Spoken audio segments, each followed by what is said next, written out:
So just a reminder again today, King, I'm not looking for you to be commercial king. It's just you and I chatting right now. And Okay, Kyle. yes. Let's go. Yeah, exactly.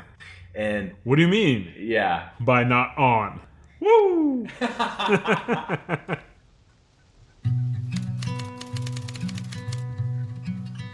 I had asked you, I forget when you were going to be a lawyer or when you knew you wanted to be a lawyer.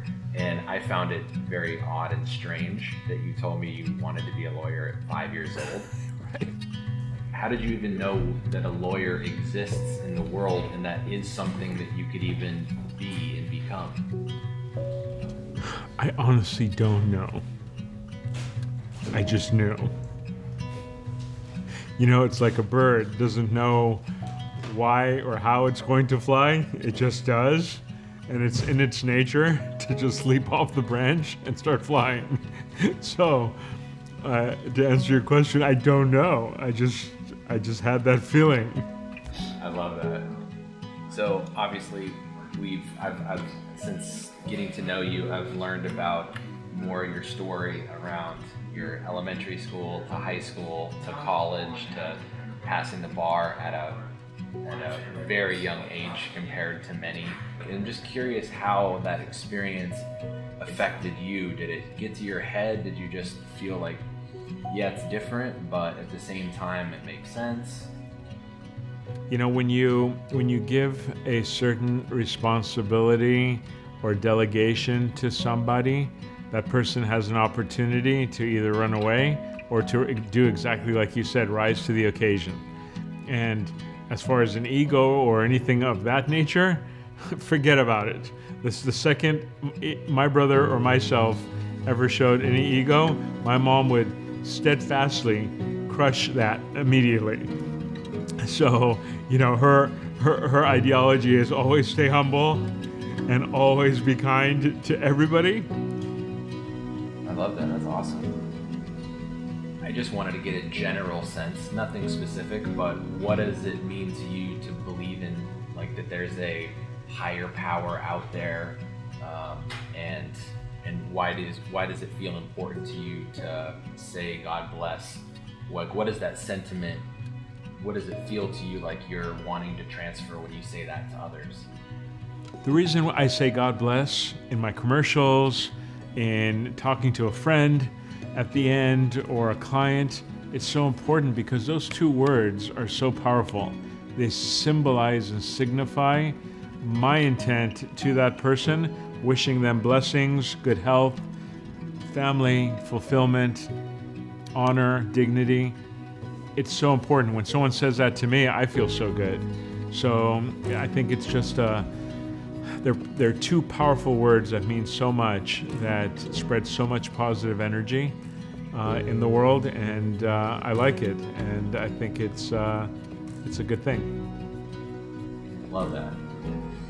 Have there been things that you've reinforced and said to yourself continually throughout your life to kind of re-inject a sense of hope and... Yeah, man, LFG, bro.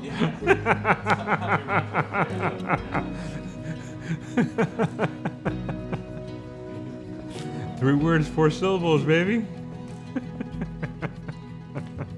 I mean, hey, if that's it, that's it. Yeah, I do. I do have a mantra, and I've been following this mantra ever since I was 11 years old. And it was a sign, a small sign, that my mom put up on the wall right next to the kitchen counter, and it said, God is greater than any problem I may have. And that has been my mantra since I was 10 or 11 years old.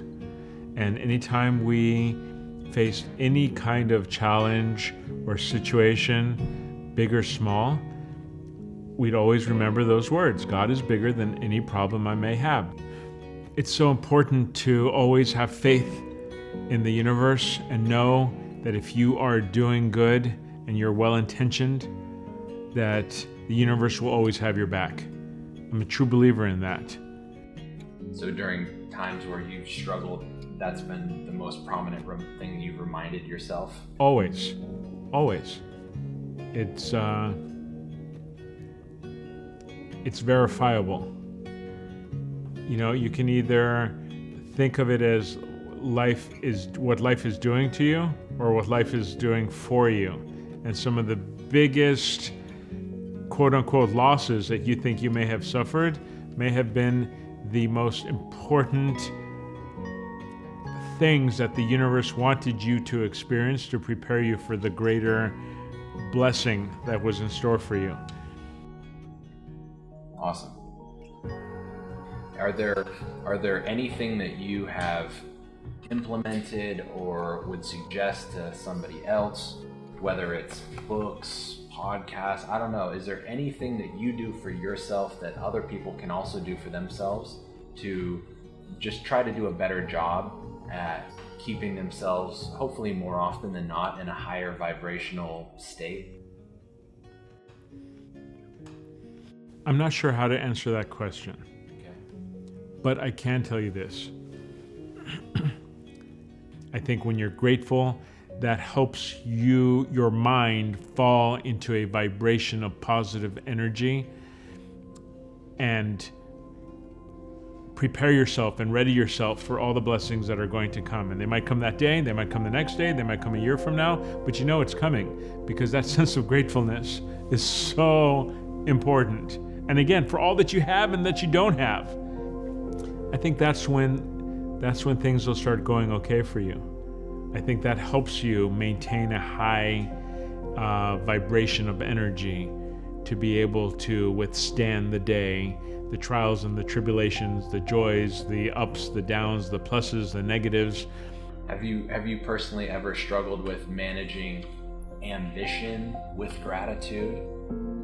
So still staying ambitious to want more and have milestones you'd like to achieve, while at the same time remaining grateful for what you have?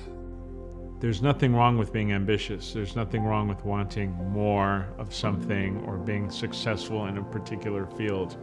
But I think when you're grateful for your family and your friends and your life as it is, the ambition can take a passenger seat and be very, very proactive in your life and in the motivation that you have on what you do in your life, as long as it never supersedes or comes before your gratefulness. Love that. Last one. So this is a question that I took off of one of my favorite podcasts. Yeah. And it's called The Three Truths. And so I want you to consider for a second that everything you've materialized in this life, Yeah. it's your time to go. Yeah. And everything that you've materialized and everything, it's all going with you. Yeah. But you have three truths that you can leave behind. Okay. Pieces of advice, three something. But they're the only three things that somebody could know you by, and who you were and what you've learned in this life.